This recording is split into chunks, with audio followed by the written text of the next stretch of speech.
Strike. No one's saving those. It's been a long time coming, Troy. Obviously, I've seen what you were doing along with the Baileys over in Walthamstow.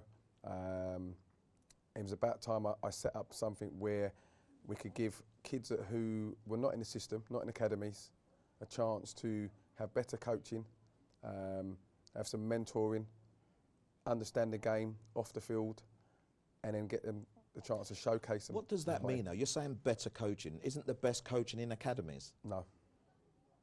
So what are you trying to say, like, to our audience? That I have to be careful here because Yeah. I'm not anti-academy. Yeah. When you go into the system, if you're not in the top 3 or 4, does the coach give you as much as the top 3 or 4 players? Right, okay. When I coach, there's no number 1, 2, 3 or 4. They're a team. Yes, you'll have a best player and you work your team around that, your structure, but you want to be developing all of them. The club I coach at, which is Shelton Athletic, which has only been going 5 years, has now become a powerhouse in South London in terms of football. Fantastic. We have 24 teams, and the whole structure is there's no dads coaching. Every coach has up to B licence. Okay. And it's all done through the fact that I felt that if you're going to have a football club, let's do it the right way.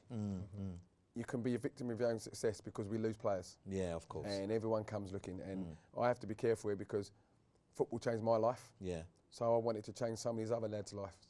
Going with the academy, yesterday I had a busy day. We played AFC Wimbledon. We went down to Burgess Hill, Brighton, back to AFC Wimbledon. Fantastic day out for the kids. We're taking them down to Bristol City and Bournemouth in a few months' time. Fantastic. This aligns a little bit with the management company, which is going really, really well. And I spoke to you, on the phone a couple of weeks ago. The hardest thing about the management company business is players love football, but some of them only like it. Yeah. The ones who like it, believe it or not, actually the ones sometimes who earn more money.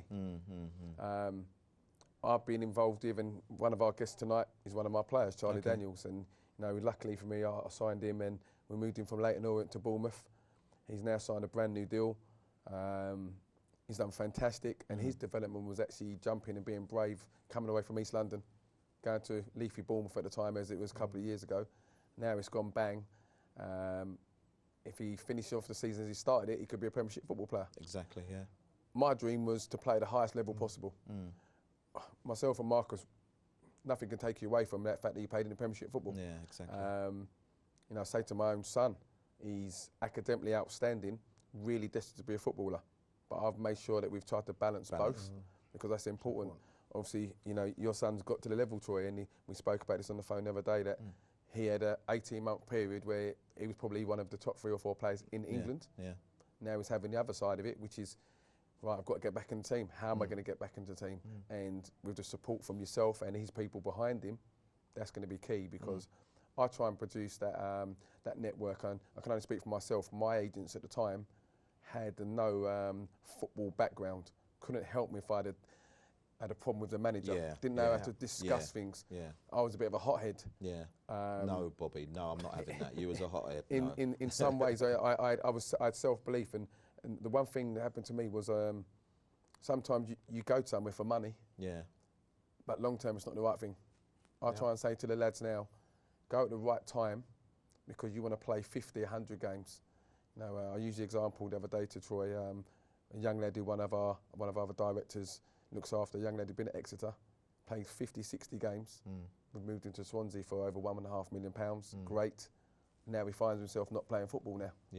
He's in that development squad. And when we talk about development, when we were developing, we were playing, Troy. So my source of development, Marcus, was I played football with the men over this side. When I was 14, 15, I was playing with the 18, 19-year-olds, getting kicked around.